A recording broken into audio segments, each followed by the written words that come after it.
Due to mandatory scheduled maintenance, the appropriate chamber for this testing sequence is currently unavailable. It has been replaced with a live fire course designed for military androids. The Enrichment Center apologizes for the inconvenience and wishes. Due to mandatory scheduled maintenance, the appropriate chamber for this testing sequence is currently unavailable. It has been replaced with a live fire course designed for military androids. The Enrichment Center apologizes for the inconvenience and wishes. This will be kind of an in-depth explanation of the tricks and routes used in these runs. Some of this will be speculation.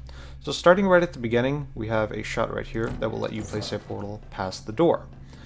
So if I move right here, the shot is visible. If I move just a bit to the left, the shot is no longer visible. If I move just a bit more forward, however, the shot becomes visible again. So if you trace out an invisible line on the ground, it appears as though if you are to the right of that line, the shot is visible, and if you are to the left, it is not. In fact, if you go all the way back here, and I turn on vehicle at wireframe 1, so that way I'm not hitting this, the shot is visible, but if I move just a bit to the left, the shot is no longer visible.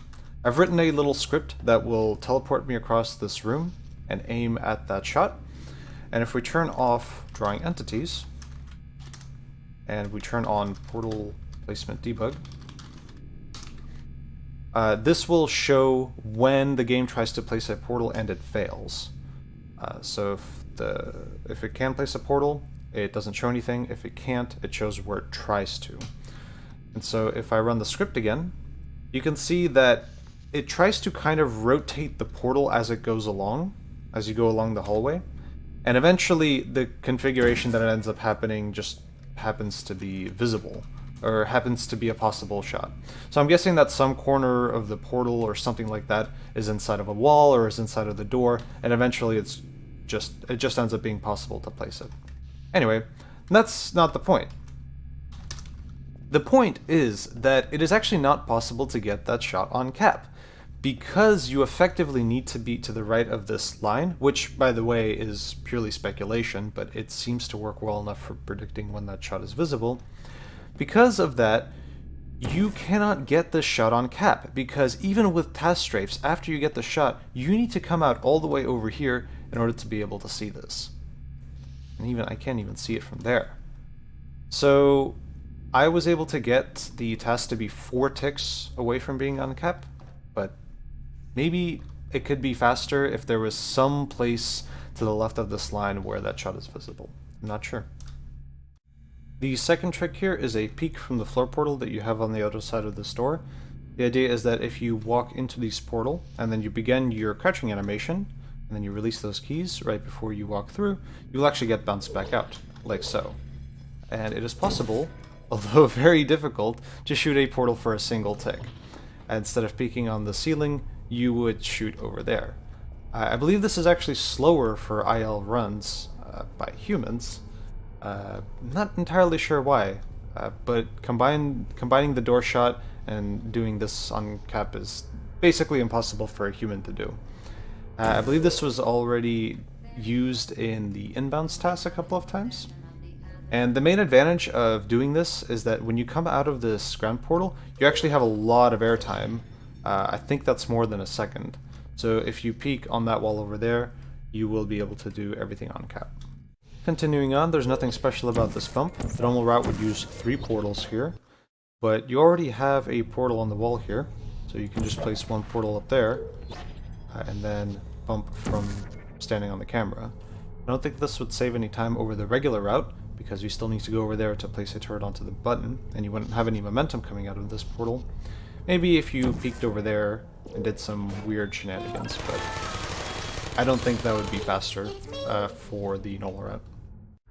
A quick alternative route to mention that I don't think is possible but would save a portal.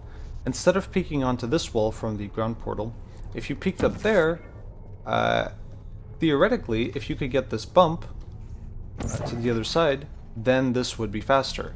However, I have not gotten this bump to work. It works in 15, so you can in fact bump like that, in 15, like so. But I think the wall in 16 is just... this wall is just way too thick for that. But if that did work, it would save another portal. This next door shot here is a little finicky, so sometimes you can't quite get it. But shots like this were known about for some time, such as in 13. Nothing too special about it. From here I shoot a couple of portals and then do a camera launch straight to the end. Now I'm using auto jump, so that makes this last bit fairly easy, but there's actually quite a bit of variation that you can get, and sometimes, like right now, you won't even get the launch. Sometimes you'll get a slow launch, sometimes you'll get a quick launch. There's a lot of variation. An interesting thing to note is that sometimes you'll get a bunch of extra height on your next jump. This was actually pointed out by Nano a while ago. And sometimes after you do a camera launch, you can actually get a bunch of extra height. So I've hit my head on the top of this room of the elevator, and I've even hit the roof of the elevator before. Well done, Android. Right there, you can see I fucking jumped all the way up to the ceiling of the elevator. Now I don't know why that happens or what triggers it yet, but it happens sometimes and it is task consistent. Overall, this run is 1288 ticks long, and it's currently the fastest NoSLA/inbounds run that has been done of Chamber 16 to date. It is 60 ticks faster than the inbounds TAS, which by the way uses a save glitch to get to the end, and at the time of writing this script it is 201 ticks faster than the fastest inbounds run on the IL leaderboards by Imanex. Yes! So that was pretty fast, but it turns out there's another route which can be used in full game segmented runs to save time in the next map. It will allow you to preserve props. So first, a little bit of backstory.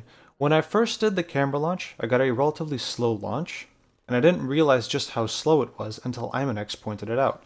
I didn't want to redo it originally, but I knew that a much faster launch was possible, as I had gotten it while manually testing the route during its discovery.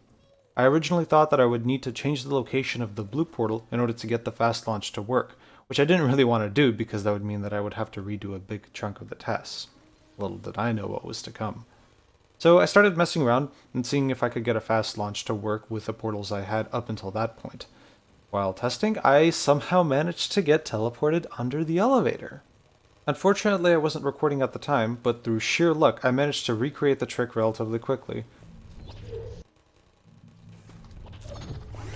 Oh! What? Okay. You see that, right? You see that. What is that about? There's a save in the description from which the trick is fairly consistent. Just press right and then left. Sometimes it'll work. So I've decided to call this trick a planetary alignment, and I'll explain why in a bit. I don't know exactly what it is, but I have a pretty good guess. It seems to be the same thing that happens when you get bounced out of an out-of-bounds portal like in Chamber 4. Sometimes you'll get stuck in the ground when this happens. To me, it looks like the trick behaves in much the same way, it just puts you a lot further, probably due to the speed from the camera launch. Imanex's theory was that the game searches for a place to bump you inbounds, and the space underneath the elevator is all it finds. I don't think that's the full story, because you can adjust the orange portal that you come out of, and sometimes it's possible to get bounced behind the elevator. So I'm guessing that the game just tries to put you a certain distance away from the portal, and where it puts you is where it puts you. You can adjust the angle that I shoot at in the task script, or you can just load up the save and change the location of the orange portal and see if you can get the trick to work and if it'll place you somewhere interesting. I'm not sure how to determine exactly where the trick will put you. Sometimes when you're trying to do under the elevator stuff and you move the orange portal to the right, sometimes it'll put you more to the right, sometimes it'll put you more to the left. Your movement keys matter while you do the trick. There's a lot of nuance to it. And as far as I can tell, it does actually teleport you. Your velocity stays roughly the same as you do the trick. But I do have a list of prerequisites that the trick requires to be activated. Now, do note that this is simply what I found by banging my head against the wall for 2 days, and a lot of this could be incorrect. Also very important is that these prerequisites actually only apply to the save that I've provided. I have not been able to actually recreate the trick from scratch, which seems to imply that the position of the blue portal matters a lot. And I certainly haven't been able to recreate this in any other levels. The first prerequisite is that the height of the player must be approximately z equals 19.03 units when standing on the camera. If you stand out here, the height is 63.03 units, which gives a difference of 45. So you can use that as a reference if you try to recreate this in any other levels. It looks like it needs to be accurate to about 0.1 units for best results. This was by far the hardest part of the task to make, since I had to adjust this value by tapping forward for a single tick, and then waiting for 7, and then tapping forward again, because holding forward for 2 ticks would just put me way too far. And also I had to ensure that there was sufficient time between me tapping forward and holding right, or whichever direction I was going in. I'm guessing that holding right keeps my forward momentum for longer, or something like that. Either way, it's very, very precise and very, very annoying. The second prerequisite is that your angle should be perpendicular or parallel to the camera. It doesn't need to be perfect, but it needs to be close enough so that you don't change your z-coordinate by much when you walk towards the bulb of the camera. So you don't want your angle to be too diagonal like this. You want it to be relatively straight. You can also do it in this orientation if you just hold forward and then back. Same thing. The third prerequisite is that the portal you're coming out of must be on a wall at the very, very bottom. I haven't gotten it to work in any other conditions, so it can't be in the middle of the wall, it can't be on the floor, ceiling, etc. It also doesn't seem to work if there's too much flat ground in front of the portal, like this, but if it's a little bit off to the side, then it might just put you out of bounds. I also don't think that this will work if the portal you're coming out of isn't axis aligned, because I think the reason for this trick happening in the first place has to do with your hitbox rotating in some way, and I just don't think it'll behave the same way if the portal you're coming out of is rotated. And finally, when you do the trick, there's a slight pause where your velocity gets reset to 0 on the way down to the camera. I have not gotten the trick to work without this. Also, sometimes you'll take damage or the game will do a little double take when you're trying to do it. And that seems to imply that you're getting close. That's all I can say about that. So it seems that there needs to be a whole lot of these precise things to happen in order for this trick to occur, hence the name. I think it's very cool, and I'd be very excited to see it used in other chambers, but I haven't been able to get it to work, and I really hope somebody else can. So anyways, back to the TAS. After you get teleported underneath the elevator, you actually can't jump immediately. It seems that Shell is still doing some uncrouching animation shenanigans or something like that, so I need to wait for about 18 ticks right here before I can actually jump and hit the trigger. If this weren't the case, or if you could get teleported inside of the elevator, then this would be faster than the camera launch ending, but as it stands, the current run I have is 1291 ticks, which is just 3 ticks slower than the camera launch ending. There is a benefit to this ending, however. Since this trick does put me under the elevator, and up to now this is significantly faster than the inbounds TAS, I thought it would be a cool proof of concept to show off how this could be used in an inbounds run. Thanks to Calamity, we found a consistent VAG setup that could put you to the top of the elevator. And also, I believe this is the first time anybody has tested a VAG, but it turns out it's very easy. So this could be used instead of the save glitch in the inbounds TAS. You can preserve many props, and I'm pretty sure it's much easier to TAS than the save glitch. And this route could also be used for a NoSLA run. For anybody not aware of VAG, it is an angle glitch which requires you to be in a very precise location in between portals to teleport you. In theory, after I trigger the elevator, I actually have enough time to go back and do a full glitchless run of the level, since I do still have a portal at the beginning, but I decided it wasn't worth the effort. So you can create a set pose bind, which will teleport you to the right location to activate a VAG, but it doesn't work everywhere. So some configurations of portals work, and some do not. Making seemingly small adjustments will prevent it from working sometimes.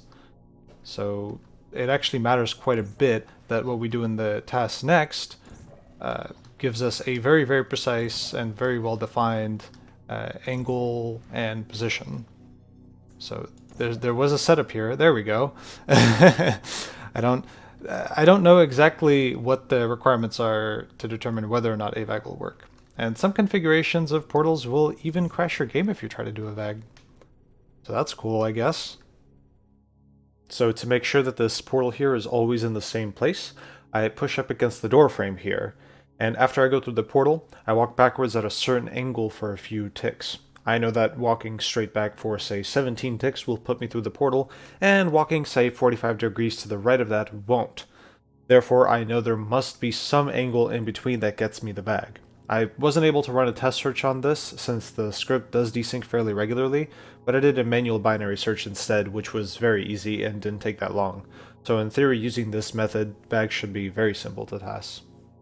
An interesting thing that I discovered with this is that if you save load the tick that you get the VAG on, you will actually get save glitch. This is interesting, but I wouldn't say it's terribly surprising. Bill thinks this has something to do with proximity save glitch, which would make sense since that requires you to be in the same location as one would do for a VAG and then save load.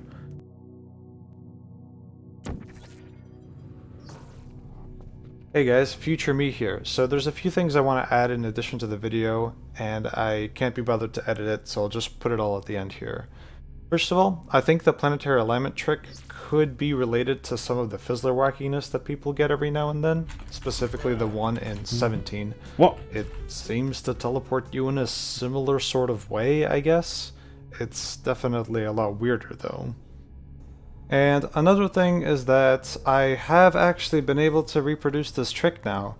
So after Bill watched this video, he suggested that the orientation of the blue portal that's up here would matter. Now I thought about this, but I thought that even if I did know the orientation of it, I would still need to know the position, and recreating all of those would be very, very difficult. But because I used simple numbers in the TAS, when the TAS walks out to here and it shoots a portal, the yaw is exactly 0 degrees, and that gave me enough of a lead to be able to reproduce the trick. So that adds yet another constraint to be able to get the trick to work, and that is that the portal that you're going into needs to be basically axis aligned. I will now attempt to make a planetary alignment tutorial. So Chamber 13 is the only other chamber I've gotten this trick to work in. In most other chambers the cameras are higher, and that makes it, as far as I'm concerned, impossible. It might be possible in 19, but I don't think I'll be able to reproduce it there. So first you need a portal on the wall as low as possible, and then I'm going to get on the camera first. And this is just a setup that I found. You could probably just, come over here and shoot a precise portal, and then that'll be that. But this is the kind of try and retry approach that I found that works for me. So the height out here is, when I'm standing, 192 units. And so when I'm standing on the camera, I want my height to be that minus 45, which is 147. So I'm going to get on the camera, and I'm going to stand here, wherever here is. And then I'm going to shoot a portal. And that's 149, so that's too high, which means I need to move my portal further that way. Let's try that. Now it's too low, so it's somewhere in between. This... The height again seems to be, the z-value seems to be precise to something like 0.1 units, but I'm gonna try to get it as precise as I can. Oh, that's perfect. And then I want to make sure that when I shoot the portal as well, that my yaw is axis aligned.